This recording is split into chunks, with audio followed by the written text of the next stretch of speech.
Hi, I'm the founder.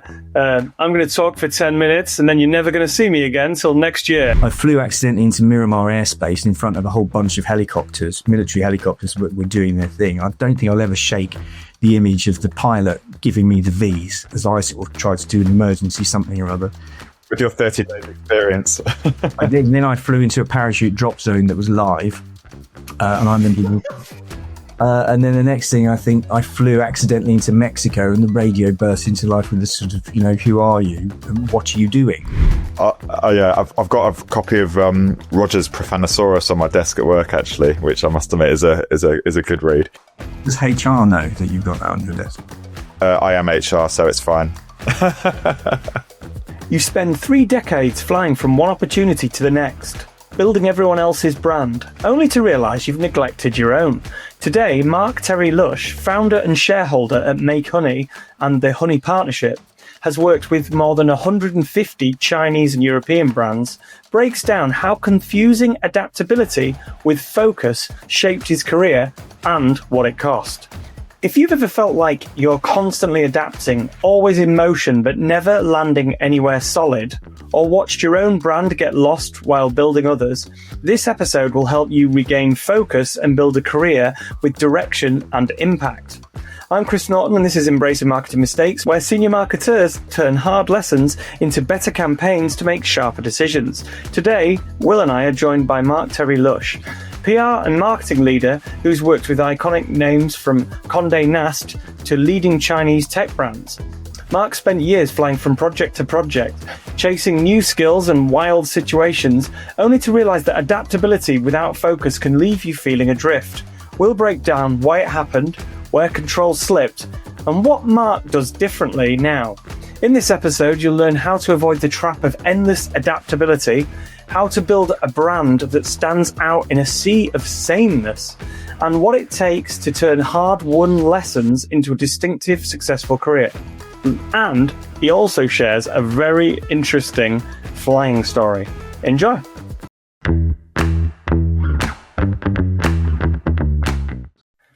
Terry Lush, welcome to the show. Hello, good to be here. So, Mark, do you want to just tell us a little bit about how you got into doing what you're doing today? I'm quite interested to hear your take, because I've seen you've worked for various agencies at the beginning. You've had quite a lengthy career, 3 decades, you've said, which makes longer my era. That's good. I was cheating about the actual years. So do you want to give us a bit about where you come from and what your expertise is? Right. Well, I started my career working in magazines with National Magazine Company and Condé Nast, and I worked for their distribution company. This is way, way back at the beginning of the 90s. And it was at a time when magazines ruled the earth, and, you could get a copy of Vogue and it was like the size of a telephone book. And I used to market everything from Vogue and House and Garden to Viz and all the Paul Raymond pornography titles, and Bob Guccioni's Penthouse and God knows what else. So I had one of the most popular desks in the office. It's the sort of thing that you wouldn't get away with now, and these offices would clearly be raided now, and so they should be. So I was always into the media. After I left university, I went into PR very, very early on, after doing some editing and some journalism. Worked in B2B, working for a lot of media companies in PR terms, went on to work in consumer PR, and ended up working with some of the luminaries in the PR industry, some of whom have been in prison and are now dead, some of whom have just sort of retired, but, inspired things like Absolutely Fabulous. So I had quite a grounding in the 90s of working with some quite iconic PR people who taught me a lot about, how to tell and sell a story. And I think that actually turned me into the person who didn't want to just do PR and just do marketing. I actually sort of wanted to be the story at times. And that led me, probably to my cost, to end up sort of where I ended up today, as a sort of combination of trying to use my career and use my job to further my own narcissistic endeavors. Narcissistic endeavors. What you should do is launch a podcast, Mark. That's what you need to do in your announcement. The ultimate. I mean, that brings us sort of round to what my biggest mistake is. And in thinking about this show and what is my biggest mistake, it actually is over the last 30 years is probably be about confusing adaptability with focus and direction. I've spent years trying to sort of keep up with myself, being versatile and throw myself into wild situations and new skills and new cultures. But ultimately, adaptability just means you don't focus on anything whatsoever. And I think it's a glorious lesson for people. You can have a lot of fun on the way, but one day you wake up three decades into your career and you're like, what have I got to show for it? I've been building everybody else's brand for the past 30 years and I've sort of forgotten about my own. But you own your own agency, don't you? Well, with Make Honey, I'm a shareholder. I founded a group with some wonderful people about 11 years ago called the Honey Partnership. And that was made up of, there was about 7 of us at the start, and there are now 4 of the original founders left. And the Honey Partnership started out as a single focus agency. It was a social creative agency, and it was aimed at helping Chinese companies, grow and scale and go west. Because at the time, I'm going back 11, 12 years, we were social, but we're not as social as we are now. We kind of leapt into this thing called social creative. And we thought the Chinese are coming. Everybody wanted to go to China and sell all their stuff there. And I'd been working in and out of China since the late 80s. And myself and a business partner, we realized that China's coming. It's going to come and it's going to eat your lunch. But culture-wise, if you went to China, knowing the language would just be the price of admission. You're never going to get the culture. Anything you think you know about Chinese business and Chinese culture, just forget it. You don't know it. You don't understand it. So we started out with our partner in Shenzhen, and we had an agency. We set up a business in Europe. This single focus entity was helping Chinese technology companies with their brand strategy going west. And that over the years was very successful. I've personally worked with, somebody told me yesterday, 150 Chinese companies, from startups right the way through to the global leaders in their particular category. I have worked for some UK companies and European companies as well, but China seems to be my shtick. It seems to be the thing that I've got quite good at over the years. I'm not quite sure. I've forgotten what we were talking about, but you asked where I came from. So over the years, we had the Honey Partnership, and then people within the agency started coming up with great ideas. Let's have a focused specialist agency in this or that or the other or whatever. So we ended up with an agency in San Francisco that specialized in crowdfunding. We had an agency that specialized in adult entertainment. One that we launched in Amsterdam, which is still going. It's called Hey Honey. It specializes in social creative for lifestyle brands, and 1 or 2 others along the way. Lots have come and they've gone and they've closed, they've been folded into whatever. In about 2018, after Brexit, there's a big crash, and I got a phone call one morning. I think it was at the gym. I got a phone call from a client saying, that €1 million project that we promised you, well, because of Brexit, we can't do it anymore. And I was like, oh, okay, we're going to need to close down a few things and unfortunately consolidate. And Make Honey was born. And yes, we've got to the point now. And Make Honey was born, and I started leading that. And I was really interested in sport and lifestyle and China and technology. And ever since 2018, that's what I've been doing. But I'm still a founder of the Honey Partnership, which is now a group. We have an agency in the UK, Make Honey. We have Hey Honey in Amsterdam and Shenzhen Honey in Shenzhen. And that brings us up to date. That's where we are today. Before that, I ran agencies. And before that, I worked with places like Jackie Cooper, Ketchum, and a few other places before that. And before that, I was in magazines and working with Viz magazine and all sorts of stuff in the great heady days of magazines. I love the smell of magazines. I still do. I love Viz magazine as well. I've not read that for a few years. Still going. It's amazing. I was looking forward to trying to see whether they still do their Christmas special. Yeah, I've got a copy of Roger's Profanosaurus on my desk at work, actually, which I must admit is a good read. Does HR know that you've got that on your desk? I am HR, so it's fine. Who polices the police? So taking a Chinese brand then and bringing it into the UK market then. So, I mean, talk to us about that.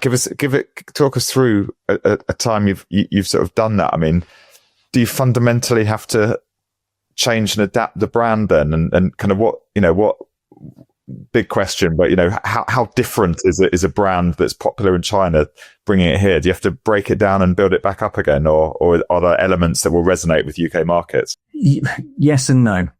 There are some products that are on sale in China that are on sale here, and they're exactly the same. And then there are products, take a smartphone.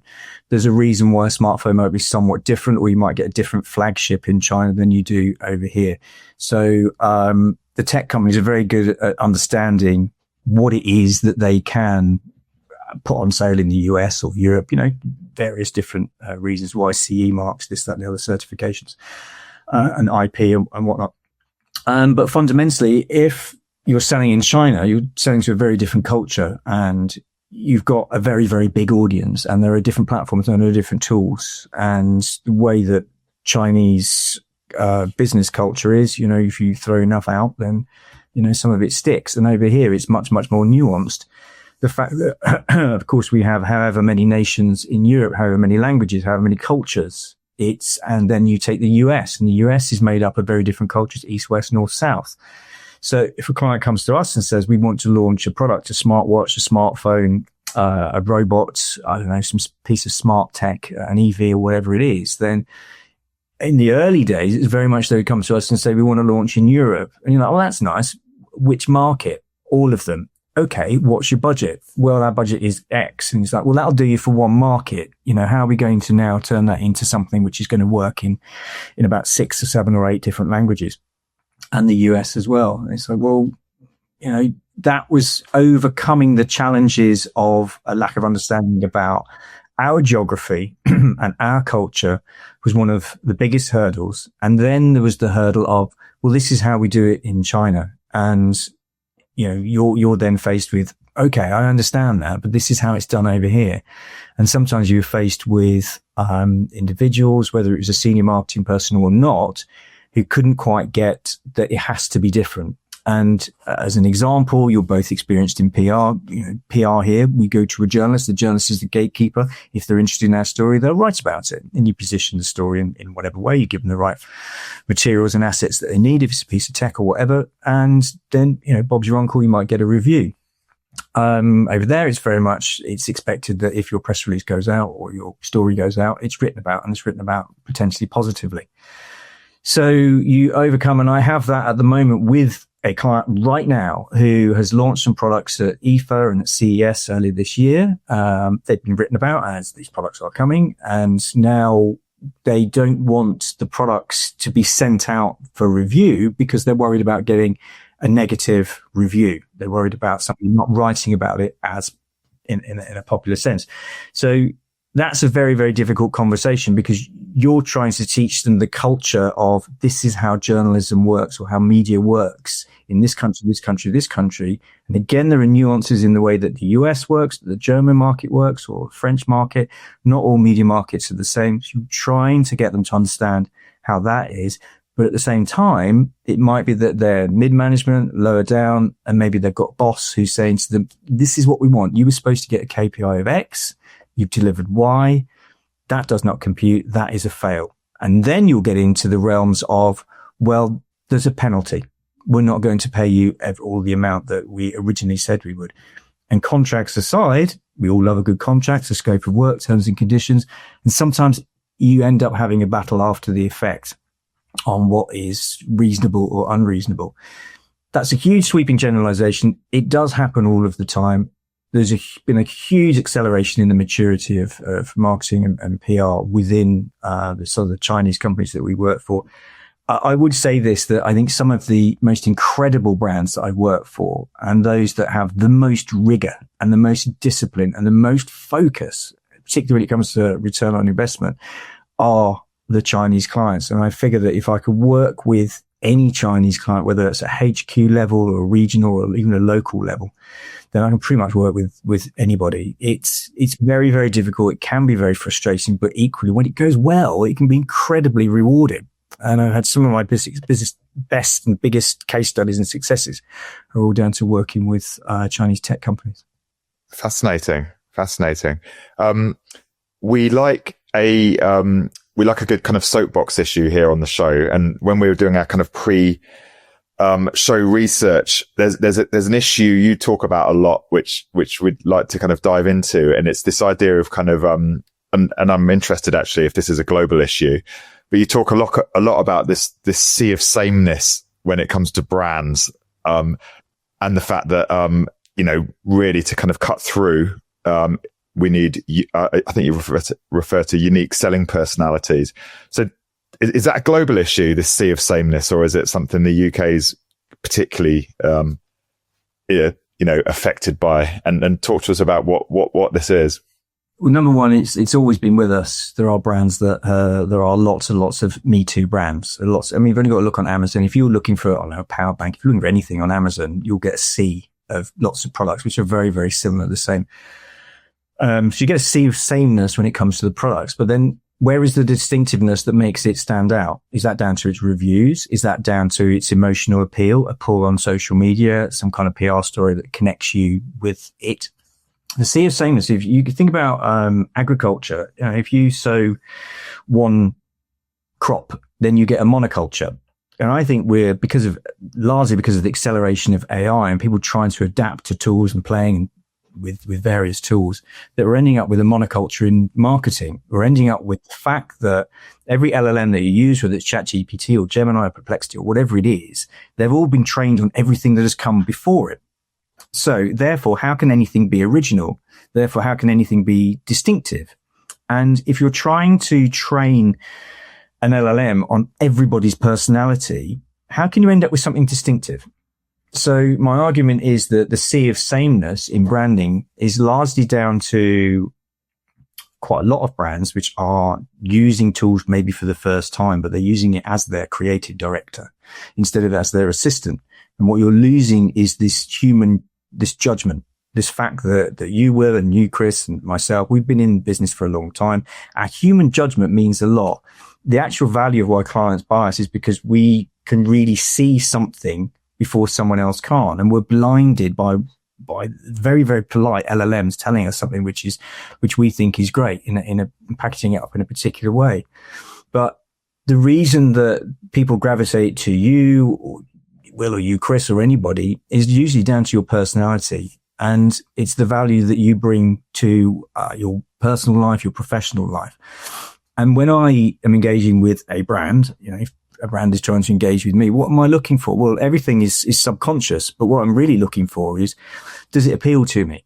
Can I see that brand being on my shelf? Can I see myself using it for whatever it is? And I'll do what everyone else does. I'll check the reviews, I'll check this, that, and the other. But when you've got to make a difference between the two, it's quite often not its unique selling point, because most of the points are the same. I've worked with everything recently, from baby monitors to battery packs to laptops to whatever. They're all the same specs. There's very, very little between them. Okay, maybe there's price, but what's going to make me gravitate towards it? Well, I want something to stand out. I want something to be distinctive. And so that's what I'm looking for. It's almost the tall poppy that's standing up in the middle of the field that stands out and waves at you. That's the thing that your eye goes to. And we live in a world that's very, very symmetrical. Everything is perfect. Everything is samey. And it's the things that stand out that are a little bit different, that are a bit quirky, that will actually draw you towards them. And I think brands miss the opportunity to be distinctive, to move away from the mediocre. And I don't mean brave versus savior. Brands don't have a right to talk about bravery. That's just rubbish. It is all about doing something which really resonates and connects with your audience in the same way that you as a human being will walk into a room and connect or resonate with another human being. So at risk of oversimplifying it, let's say I'm a brand, there'll be lots of, brand managers and senior marketers listening to this thinking, actually, I'm probably in the sea of sameness as well. So let's say we're in the baby monitor sector. How do we be more distinctive? Is it a period of self-reflection? I mean, without giving away your trade secrets. There's no trade secret. And this is just going to sound daft, but it's look for your weird, look for your inner weird, look for it. What is it that universal truth? There's nothing new in finding a universal truth about a brand.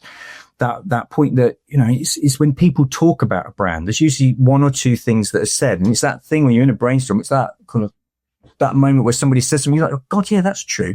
And that universal truth means something to everybody. You know, you don't do personas for a baby monitor or personas for a laptop or personas for a smartwatch. You know, you go running, or yeah, you do this, or yeah, you do the other. What you're looking for is that universal truth, that real human aspect of why do you use a brand? And to strip it right back, it all comes down to benefits rather than features. And I get that a lot with my Chinese clients. They send you the specs and the features and blah, blah, blah. And what you're looking for is what's the amazing benefit? What's the human truth? What's the universal truth about that smart projector? What is it that really makes it special? Yes, what is its personality? And it's not necessarily the box and the design and what it does. What can you say about it that makes it distinctive? And it may be it's weird. It may be that it just is got one thing about it that's slightly different, or it's one interpretation that you as a creative can identify and hang a story on. And then we come back to the storytelling. And that's the bit that I think we all like. We all want to be able to tell stories. That's why we're in this job. That's why we do what we do, is being able to tell a great story. And you find your universal truth and then find that story that resonates but working backwards from who is your audience? Where are your audience? You know, how are they conversing? What kind of tribes, this, that, and the other in? But I don't really believe in personas. I believe in personalities. So can you kind of bring that to life with a, I mean, obviously bearing in mind confidentiality, but an example of a brand you've worked with where you found that weird or that, that element and you've kind of focused in on it. That might be quite interesting. It might be. I think we'll have to pause and have a tea break and then me come back. What I would say, instead of focusing on one particular brand, is this concept that a creative friend of mine called Lars Bastenholm. Google him. He's ex-creative director of Google and many, many fabulous agencies. He came up with this idea of the pink Batman. You all know what Batman looks like. You know, you've instantly got a picture in your mind of Batman. Now, if I say to you pink Batman, then all of a sudden you've got this image in your mind of Batman dressed in pink and you can't shake it off. So his theory is that you need to be thinking about what is your brand's pink Batman? How is it in that sea of sameness where your baby monitor or whatever it is, your just tech product or whatever it is you're selling, how can it be somewhat pink? How can it be stand out? How can it be different? How have you found that in a weird? So I hope that answers your question without going into the details. That's great. Brand. And now I've got the image of pink Batman in my head that I can't shake. One thing that I thought would be quite good for this show is pitch nightmares. You know, where something goes wrong in a pitch. Have you had? We had somebody who took I actually shared it on LinkedIn today. We had a guy who came on the show and told us that he hired a magician for his for this pitch, and he did a magic trick in the middle of this with a newspaper, folded it up, cut it into loads of little pieces, and then popped it out. And the client he sort of did the trick, and the client just stared at them as if to say, "What the fuck was that?" And then he actually went, I'm going to have to stop the pitch here because this isn't working, is it?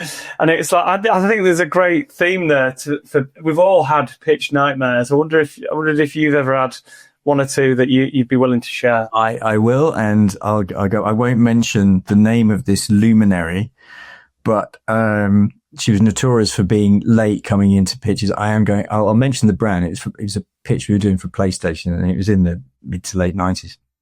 And I'll never forget it because she was late coming in, and she came in and sort of swished in, and the client was like, "Oh, she's here." And we were like, "Oh, she's here," and the magic is about to happen. And we're sort of going through the motions of this, that, and the other. Anyway, she sort of stands up to take central stage, and then just collapsed, just collapsed in front of everybody. And it was, I think there were shouts of, "Get her a Mars bar! Get her a Mars bar!" Because her blood sugar level had dropped so much that she was having a diabetic thing. I'm not sure. And I shouldn't laugh. So somebody comes in with some water and a Mars bar, and that's fed, and everybody she goes and takes a seat and stuff like that. And it's all fine. We went on to win the pitch. That's the funny story there. I have been in pitches where people were drunk. Back in the day when that was a thing and there was lunchtime drinking and whatnot. And, the whole room just smelt of ale. This was a sort of afternoon pitch, not a first thing in the morning type pitch. Those things were always quite fun, but actually we went on to win them. They were full of a lot of emotion and talking. And I think the passion, came through on that.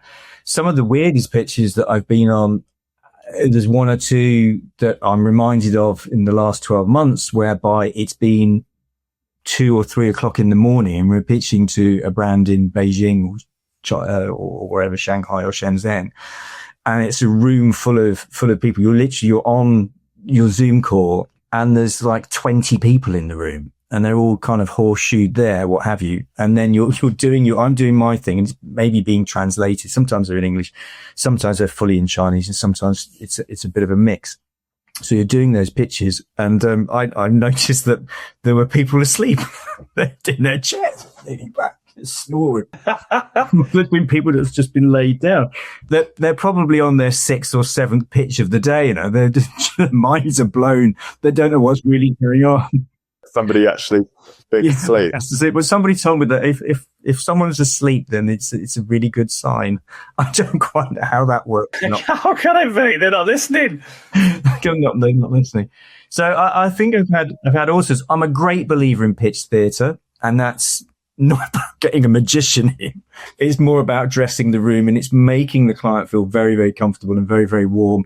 But what the client wants to see is they want to see that connection between you and your colleagues. They want to see that you get on, that you are unified, that you are, I don't know, you've got each other's back, that you all believe in the one story, over rehearsing, all that sort of thing. I'm not a great believer in that, but telling stories in pitches is a much better way of getting on a level with a client than it is just chucking loads of data at them. The best thing for us is when we're going to pitches is we say, look, there's all this bit at the beginning about strategy and this, that, and that. Do you mind if we just forget that? You can read it later. We'll just dive straight into the fun stuff, which is the creative. And quite often that's a big nod because they just don't want to listen to all of the data and the. How many awards you've won as an agency and what your philosophy? I think a lot of people spend way too long on that stuff, don't they? You're 20 minutes in and you're still talking about yourself rather than their business. Well, Rob on LinkedIn, who does them videos, always goes, "Hi, I'm the." Have you seen this one? He goes, "Hi, I'm the founder. I'm going to talk for 10 minutes, and then you're never going to see me again till next year." Yeah. And I was like, "Oh, it's a good job. We're too small to be able to do that," but it made me laugh. Well, I wouldn't tell our Chinese clients that we're award winning or we've got lots and lots of awards. So you can just buy them over there. So they're just like, "Well, just already." And then you got is how rich you are.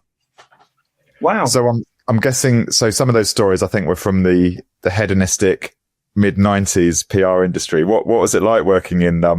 Were you in London then in the 90s? And yeah. Jackie Cooper was based on Poland Street, right in the throbbing heart of Soho.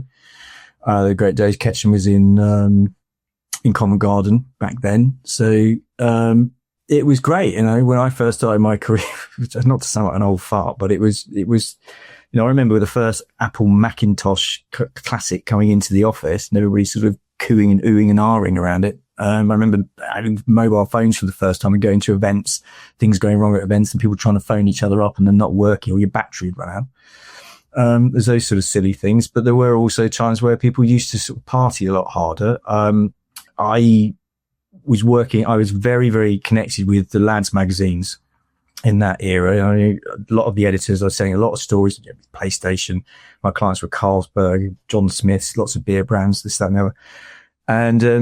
And the relationships with the journalists was very much you could pick up a phone, you could go around, you'd meet them for lunch. There's a lot of that. You'd meet them afterwards. Everyone was always going to parties. If you've ever check out the Loaded era, I think it might be on Netflix or iPlayer or something like that. The things that they used to get up with, PR companies weren't like that. PR companies wanted to be the journalists, but we were still part of some of the hedonism that was going on. And as I said at the start of this, as well as wanting to tell the story, I wanted to be the story. And I've been a bit of a journalist and a photographer. And I think, I can't remember the exact occasion, but I was out times with somebody Loaded, an editor at the time, or FHM or whatever. And I used to pitch these stories. Sometimes they were to do with clients and sometimes they were nothing to do with them. I ended up being commissioned to do a stream of adventure stories They were everything from go to South America, and meet some football hooligans, take part in a riot at a football match. So I went to Buenos Aires and I took part in a riot, with Boca Juniors against River Plate.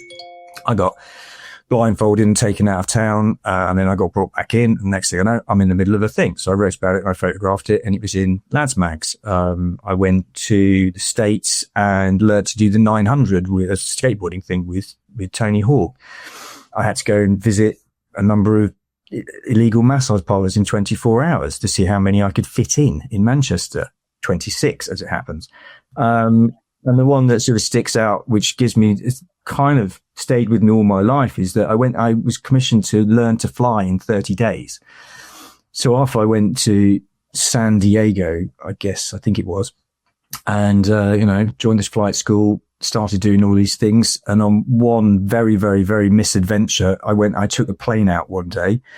I think I got about 16 hours of flight experience, no maps, no navigation experience whatsoever. A thing called sea mist comes in off the Pacific, and all of a sudden you're up in the air, you look down and there's just a blanket of white. And you're like, where am I? I have not got a clue. And there's me trying to go from A to B. I fly into, Top Gun. There's a thing called Miramar on Top Gun, where the Top Gun comes from. Their Air Force base. It's called Miramar. I flew accidentally into Miramar airspace in front of a whole bunch of helicopters, military helicopters were doing their thing. I don't think I'll ever shake the image of the pilot giving me the V's as I sort of tried to do an emergency something or other. With your 30 days experience. I did. And then I flew into a parachute drop zone that was live. And I'm in and then the next thing, I think I flew accidentally into Mexico, and the radio burst into life with this sort of, who are you and what are you doing? And I put on my best Biggles accents, blah, blah, blah. I'm just trying to get back to Brown Airfield. Could you help me? And they're like, yeah, go to this, that, and the other, do a Mayday thing, turn the channel over, and then they sort of guide you back. And I did get sort of guided back to an airfield, and I landed at this airfield. It wasn't the airfield where I was supposed to be. It was the wrong one. But I sort of thought, I know where my airfield is. It's over that ridge of mountains over there. So I sort of touched down, and there's lots of big, tall men in uniforms walking towards me, and I turned around and took off, and then tried to fly my way back, and then get lost again, and then have to do the same emergency routine, and ended up flying back and getting to my airfield. Where I was supposed to be. I got an enormous amount of trouble the next, huge amounts of trouble. And I failed my flight test first time, second time, and on the third time, I think he just had enough, and he was just like, yeah, you've passed. So I do technically have a pilot's license from back in the day. But, it's that sort of thing, as I said at the top, it's that sort of always just trying something new, that curiosity into everything, a master of nothing, has just given me a kind of quite a lot of color when I go in with clients and meetings, and perhaps overconfidence. But sometimes it gives you instinct, maybe it does give me permission because I've done stuff. I can say, almost what I like sometimes and get away with it. But, the lesson for the people I work with is you need to be curious. You need to have that critical instinct. You need to have good judgment. I've had a lot of bad judgment. I've done a lot of stupid things, but, all of those stupid things have given me, I don't know, they've given me maybe an edge sometimes. We've definitely got a title of this podcast then, Flying Blindly with Mark Terry Lush. Yeah. Those days on I'm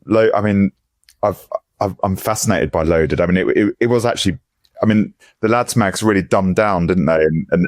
But yeah, that's when like Zoo and Nuts came out. It was just kind of a race to the bottom. But when Loaded came out, it was edgy, it was interesting, it was different. Some of the some of the kind of the stories they published were amazing. And I'm fascinated by the culture, when James Brown was editor, and the kind of, it sounded wild and hedonistic. I think half the launch team went to rehab and are now teetotal, aren't they? Yes. Yeah. But they were bold. They were courageous in the sense of what they were doing, because they wanted to break the mold, and they were given the opportunity by their publisher to do that.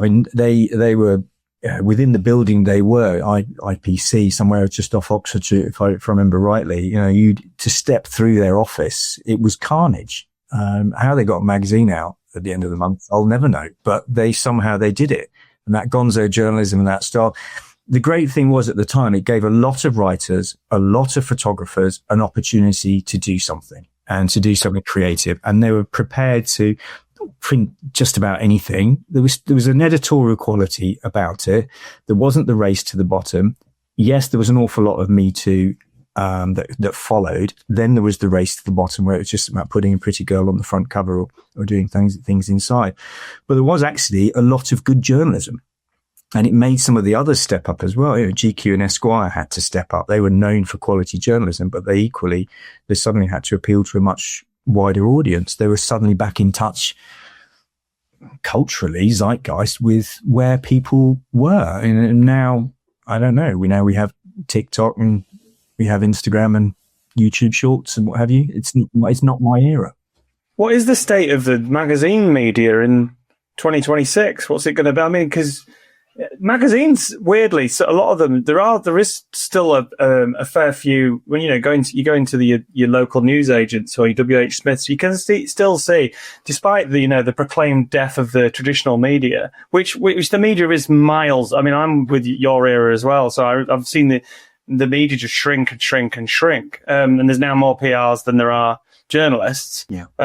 Which was never a thing before.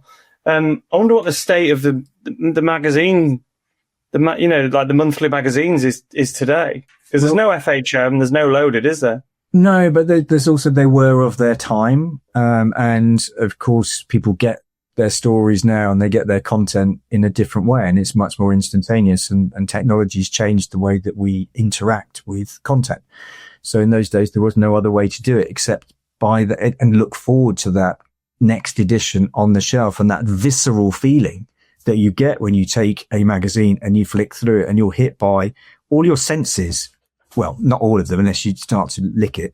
But, if you flick through it, then obviously you're getting the smell of it, your eyes, there's the sound, the rippling effect. There's that whole touch thing. It was a visceral experience getting a magazine off the shelf. In the same way, we don't want to sound like a bunch of old farts here. In the same way that vinyl has a revival, because people are seeing and feeling that visceral effect of not just putting an MP3 on and taking something out of a shelf, taking it out, having a look at it, putting it on, putting a needle down on something.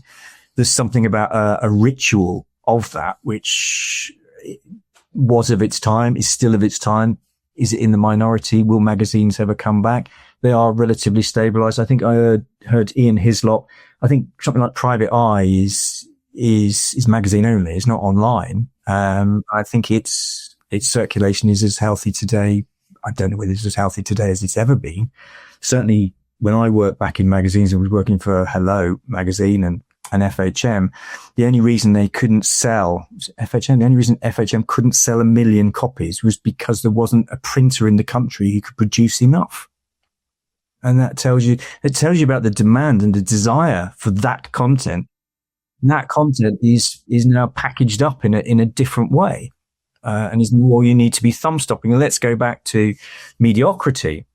And let's go back to a monoculture. If every media was the same, then we get very bored very fast. That's why we scroll through so much stuff. It takes something quite thumb-stopping, and it's generally something which hits one of your emotions or your senses. And when I talk about experiences, events, then when you're designing a fantastic experience, you want it to hit your emotions and you want it to interact with your senses. And you go to an event, there's a huge expectation before you get there. Then you walk through the door. Then you take your seat, your beer, and you get whatever it is you're doing, and you sit down. You go to a concert and stuff, and then the concert happens. There's a huge amount of emotion that happens, and then maybe your gig happens. And it's the same when you put on a marketing experience. This is bringing people into it. This is the experience that happens. There's the way that is it shareable. And then once it's shareable, then how do you get people to come and re-interact with something from the physical to the digital or vice versa? It's a huge, I don't think things have really changed. You read I do a bit of lecturing at a couple of universities, and I was looking at some of the old textbooks, and they still give the students textbooks which have marketing theory from the 90s or the early noughties and what have you. And I was reading something. It's like, well, yeah, it's actually still true today. Some of the theories are as true today as they've always been. And, we still have the 4Ps and we still have ADA and we still have this, that and the other. A lot of them have been updated, USPs. We mentioned that earlier, although I like to think of it as a unique selling personality. But, marketing through the era has always been influenced by new platforms. Print was influenced by radio and thought that radio was going to kill print, and then telly came along and said it's going to kill radio. Look today at the resurgence of radio in the format of podcasts. Radio is still very much alive. We just call it something different. And TV is very much alive, but it's called YouTube these days. Yeah. The popularity of YouTube. The only thing is the free, what do they call it? The free press, and the only media that's sort of balanced, well, supposedly with the least amount of bias, is the BBC in theory. But I see people complaining about the press are still, they're still like harassing people, Madeleine McCann's family and stuff like that. That's still going on. It's just crazy that people can't be protected against that shit quality journalism, which I hate, which is like, because investigative journalism's got a role to play, but like these journalists that ruin people's lives, not so much. I don't think they love to build somebody up and then smash them down, don't they? Well, at least journalists have a code of conduct that they have to abide by. True. Whether they're treading a line or not. I think what is unregulated is the issue, and they're not even called citizen journalists because you can't really call them journalists, but people who do go and do a lot of YouTube standing outside of courts or YouTube standing outside of events. And I was watching the P. Diddy,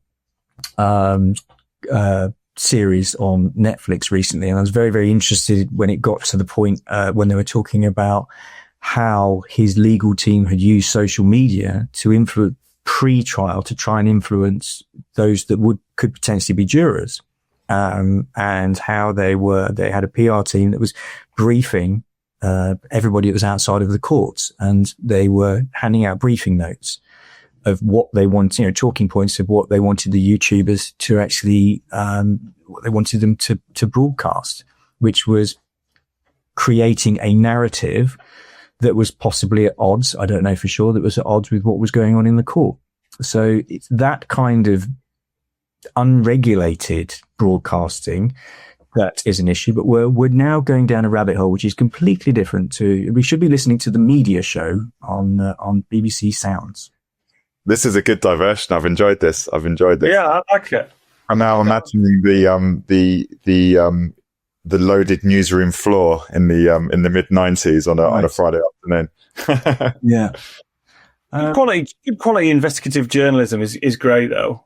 For that, some of the journalism back then was amazing. And it still is. The Guardian plays a huge role in investigative journalism. Telegraph recently has unearthed stuff that politicians holding people to account. I live in Gloucestershire, and I was a newspaper photographer many, many years ago.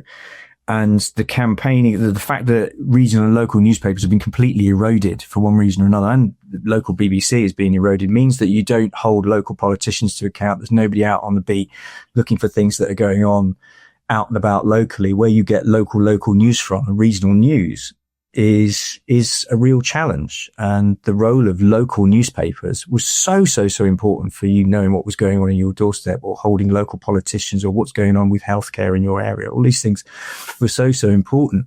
I was just thinking back to the Lads Mags days and why they commissioned people like me, and many people like me, to do what they do. And it was because we didn't just bring them words and a few pictures. We were bringing them human truth.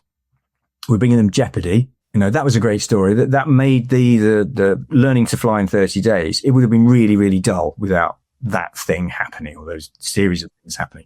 They really did. So they brought that jeopardy, the friction, the excitement, and that's what people wanted to read. They wanted to transport themselves out into what they were doing, wherever they were on the bus or on the tube or whatnot. They wanted to be transported into a different world, and it could be stupidity, it could be triumph, and a lot of that is what people on a daily basis want to try and experience. We all have hard lives, everything's tough, nothing's getting any easier.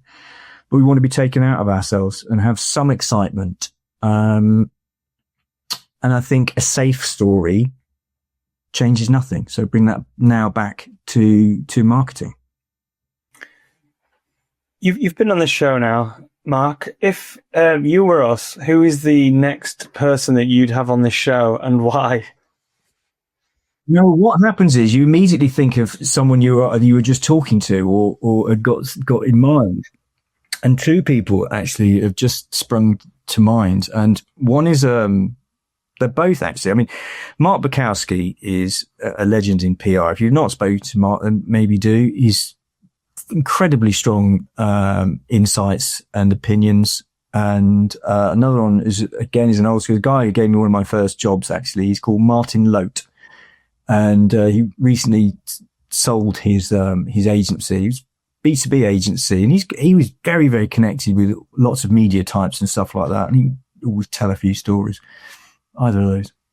Mark Bukowski is a great shout. Actually, I'm a massive fan of him. Some of his creative campaigns are amazing. So yeah, that's a great shout. We should definitely reach out to him, Chris. And if people want to get hold of you, Mark, how can they do that? markterrylush.com. Okay, that's fairly straightforward, isn't it? Most people just go to LinkedIn. Oh yeah, cool. I'm on LinkedIn. But that's in the modern era. Yeah. Find me. Connect with me on LinkedIn. It'd be lovely to see you.